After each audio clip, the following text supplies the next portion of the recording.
Alam mo yung feeling na may bagong simula? Yung tipong tapos na ang luma, pero may bago nang nagbibigay ng saya.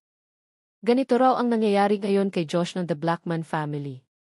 Dahil viral siya dito sa Hong Kong matapos bisitahin ang bago niyang T-love of his life. Ang nakakakilig pa, isa rin itong OFW, kagaya natin na nagsasakripisyo sa malayo. Pero nakakahanap pa rin ng oras para magmahal. Siyempre, hindi rin nakaligtas sa mga marits online.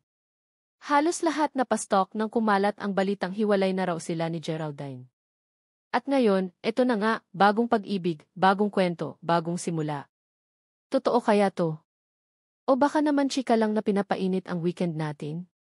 Pero kung totoo man, good luck sa inyong dalawa.